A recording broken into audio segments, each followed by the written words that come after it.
Upon initial observation, Daisy Coleman appeared to epitomize the ideal image of elegance and promise. Her warm personality, sharp mind, and diverse skills painted a portrait of youthful energy. However, beneath her captivating exterior, Daisy carried a deeply troubled soul. Despite her outward appearance, she had faced challenging experiences from a young age. Daisy Coleman was born on March 30th, 1997, in the charming town of Albany, Missouri. Her family included her father, Michael, a practicing doctor, and her mother, Melinda, a veterinarian. Daisy was the second of 4 children in the Coleman household, with 3 younger brothers. The year 2009 brought a pivotal and tragic moment in their lives. Daisy, her father Michael, and one of her brothers were traveling to a nearby town for a wrestling competition when their journey took a tragic turn. Their car collided with an unexpected obstacle, resulting in a devastating crash into a ravine. This incident claimed the life of the family's patriarch. Following this tragedy, the Coleman family moved to Maryville, Missouri, a larger city offering new opportunities. Melinda found herself leading the family, grappling with the immense task of raising her 3 sons and daughter alone.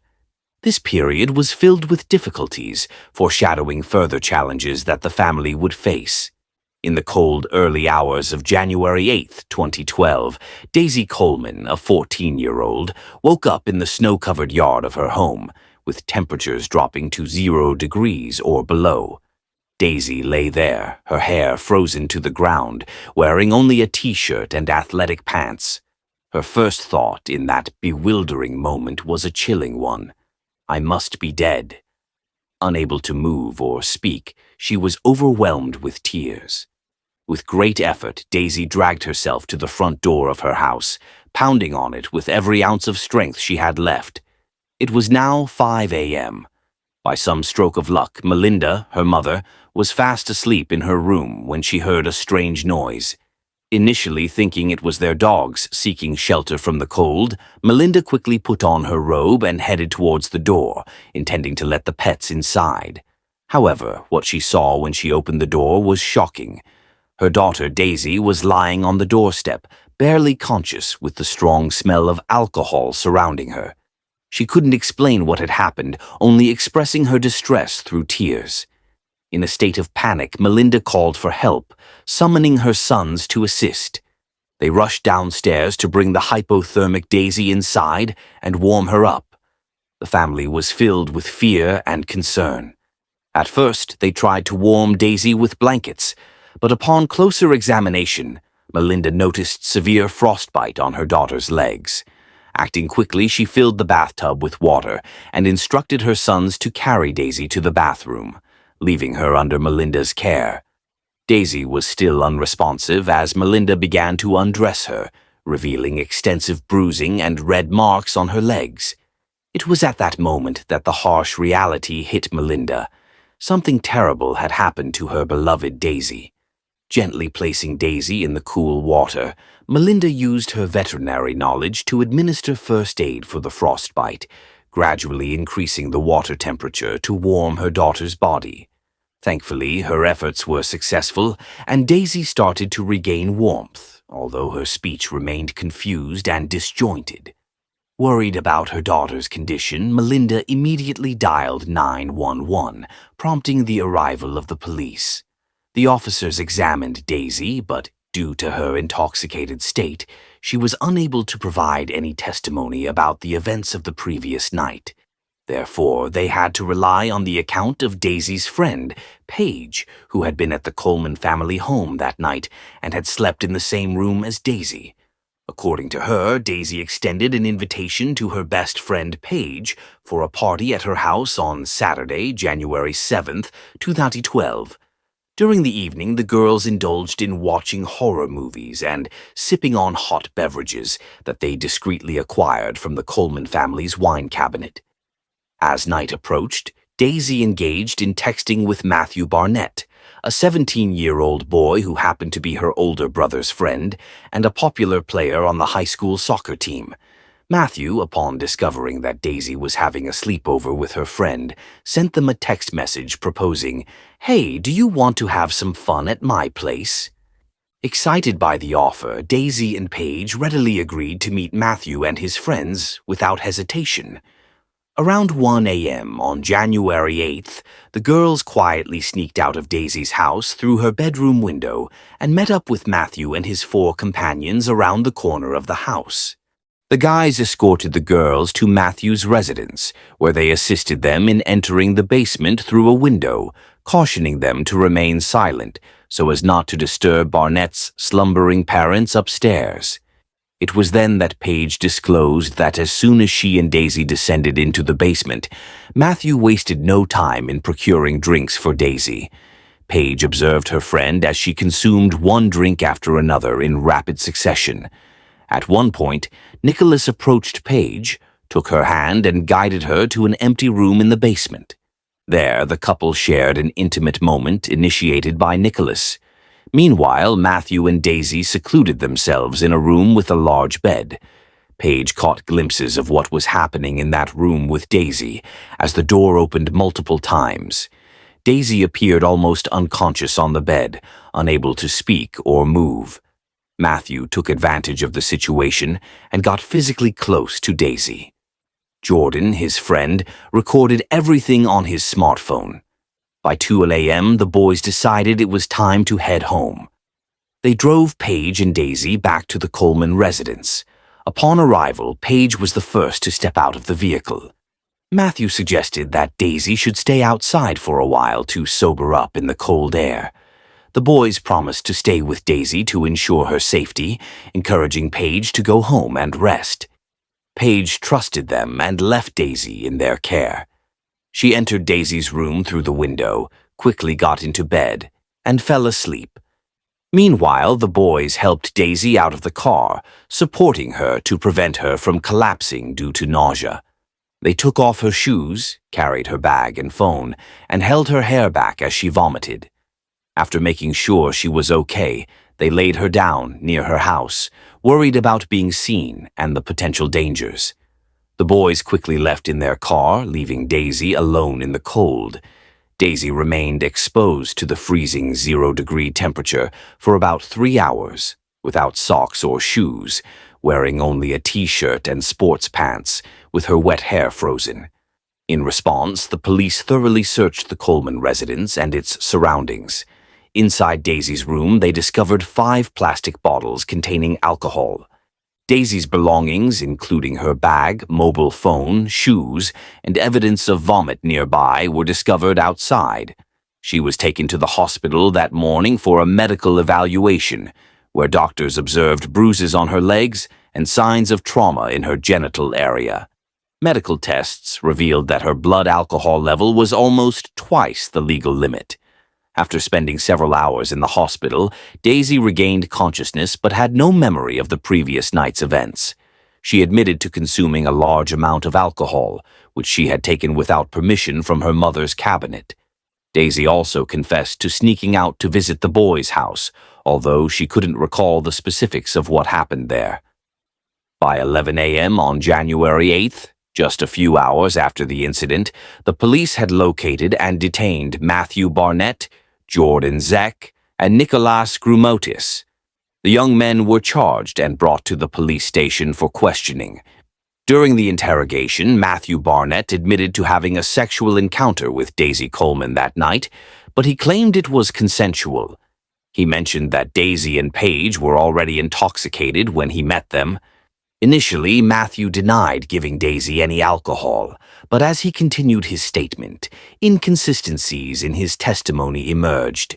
Eventually, he admitted to offering Daisy several shots of alcohol, stating that it was to melt her cold heart. Matthew explained that he had used a condom during the encounter and disposed of it by throwing it out of the car window while driving Daisy back to her house. Jordan Zek initially refused to testify, but later confessed to using his friend Nicholas's smartphone to record a video of Matthew kissing Daisy. The video lasted approximately 10 seconds. Jordan showed the clip to his friends before panicking and deleting it. Nicholas, who coerced Daisy's friend Paige into a sexual encounter, was the only one who immediately pleaded guilty. The young man was sent to a juvenile detention facility. During the car ride to Daisy's house, Matthew's friend, who was driving, recounted that Daisy was continuously crying, causing Matthew to worry about her brother's potential anger if he found out about the situation. It was also discovered that Matthew had visited the Coleman family a few days prior to the incident and had a pleasant dinner with them. On January 8th, at 1 p.m., a search was conducted in Matthew Barnett's basement, where the police found bed linen, empty bottles, men's underwear, and plastic cups as part of their investigation. During further interrogations, the deputy sheriff seemed to empathize with Matthew's account of the events.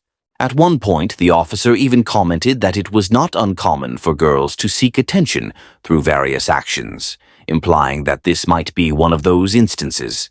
The officer praised Matthew for driving the girl home, but overlooked the fact that he had left her alone outside in the cold. Daisy Coleman eventually made a full recovery, with no immediate health threats, although she couldn't recall any additional details about the traumatic night. In March 2012, 2 months after the incident, all charges against Matthew Barnett and Jordan Zek were dropped. The district attorney concluded that the interaction between the young individuals was consensual, despite claims from some of Jordan's classmates that they had seen it. The video allegedly showing Matthew kissing Daisy, which Jordan had filmed and deleted, was never recovered. Examination of Matthew and Daisy's mobile phones revealed sporadic communication occurring about once a month, where Daisy suggested a willingness to engage in sexual activity with Matthew in exchange for alcohol. Prior to January 8th, there were text messages exchanged between Daisy and Matthew that contained explicit content of a sexual nature. It was later revealed after Matthew's release that he was the grandson of Rex Barnett, a well-known politician and former member of the state legislative assembly who had connections with prosecutors and police officers in Missouri. As a result, Matthew and Jordan were able to resume their normal lives. Meanwhile, Daisy Coleman hoped that the controversy surrounding her traumatic experience would eventually fade away. Despite returning to her studies, she faced hostility and ridicule from her peers instead of empathy and support. The majority took Matthew's side and labeled Daisy as deceitful and promiscuous. This sudden rejection caused Daisy to withdraw from social interactions and become reclusive, preferring the solitude of her home. She even left the school's cheerleading squad, abandoning the community activities, sports, and dancing she once enjoyed. At the same time, Daisy's mother, Melinda, received anonymous threats at both her home and workplace. The situation became so severe that Melinda had no choice but to resign from the veterinary clinic where she had worked for many years. Faced with relentless hostility, the Coleman family made the difficult decision to relocate in the spring of 2013. Tragically, their vacant house in Maryville, which was up for sale, mysteriously caught fire. The cause of the fire remained unknown, leading to speculations that it may have been an act of retaliation, possibly linked to Matthew Barnett's father. Under strange circumstances, sometime later, Daisy's friend Paige's house also burned down. By that time, Daisy and Paige had stopped communicating, and Paige too experienced ostracism at school and persistent nightmares. Daisy's traumatic experience eventually garnered national media attention, resonating with countless others across the nation who had endured similar hardships. This newfound support empowered Daisy to reopen the case against Matthew Barnett, her main adversary. During the subsequent trial, Matthew was only convicted of leaving Daisy exposed to freezing temperatures. He was sentenced to 2 years of probation and ordered to pay $1,800 in restitution to the Coleman family. No further charges were pursued against the other individuals implicated in the incident. Despite receiving both support and threats from anonymous online sources, Daisy Coleman continued to confront life's challenges. She grappled with the harsh reality of unfair treatment and criticism directed towards her. In 2016, when Daisy was 19 and attending college, a Netflix documentary titled Audrey and Daisy shed light on the issues of violence, bullying, and cyberbullying, along with their devastating consequences. Daisy played a prominent role in the documentary, bravely sharing her personal experiences. The film also highlighted the tragic story of another young woman, Audrey Pott from California, whose tale ended in an even more heart-wrenching tragedy. Similar to Daisy's experience in 2012, Audrey faced a comparable ordeal, but with a profoundly tragic outcome. Photos of Audrey quickly circulated online, reaching not only her friends but also her adversaries. In her final social media post, Audrey expressed her deep despair, stating, "My life is ruined. The entire school knows. I can never escape this reputation. Everyone knows how terrible I am. I want it all to end." Just 9 days after this post, overwhelmed by the relentless humiliation and unable to bear the magnitude of her suffering, Audrey tragically took her own life. 6 months after Audrey's devastating death, her parents successfully initiated legal proceedings. The responsible individuals, 3 boys, received sentences ranging from 30 to 45 days for their involvement in the incident. Subsequently, Audrey's parents were compensated with around $1 million by their families for emotional damages. Turning our attention back to Daisy Coleman, she made the decision in 2018 to start fresh by moving to Colorado. There, she secured a job at a tattoo parlor and became involved in a new film project that documented her journey towards healing. Unfortunately, in June 2018, Daisy experienced another heartbreaking event when her mother, Melinda, and brother, Tristan, were in a car accident while on their way to visit Daisy from their hometown. Tragically, her 19-year-old brother, Tristan, lost his life in the accident, the circumstances of which remain unclear. After the devastating loss of her brother, Daisy Coleman took to social media to share her inner struggles. In a poignant post, she confessed that each day became more difficult to hide her inner demons, put on a smile, and pretend that everything was okay. Following her brother's passing, Daisy became a co-founder of a non-profit organization that aimed to help victims of violence. She continued to openly talk about her own traumatic experiences while providing support to others going through similar challenges. Daisy frequently used her posts to express the struggles she faced in managing her emotional distress, dealing with panic attacks, and being haunted by relentless nightmares. In the summer of 2020, 23-year-old Daisy Coleman began informing friends that she was being followed by an unknown man who was sending her threats. She reported this to the authorities, stating that the individual had been stalking her since December 2019 and asking for assistance. Unfortunately, her pleas went unanswered. On Tuesday, August 4th, 2020, Daisy took to Twitter to share her fear of leaving her home, unable to take her dog for a walk or go to work due to her terror. She mentioned that she had stopped eating and sleeping. Hours later, Daisy took to Facebook to share a distressing incident. She revealed that an unidentified man had approached her residence and knocked on her door. Filled with fear, she suspected that he might have taken her keys and posed a threat of breaking into her house. Daisy also disclosed that this man had stolen her personal photos and created a profile on a website, using her identity to offer intimate services in exchange for money. Upon reading her daughter's social media posts, Melinda, Daisy's mother, promptly contacted the Colorado police at 4 p.m., requesting a welfare check.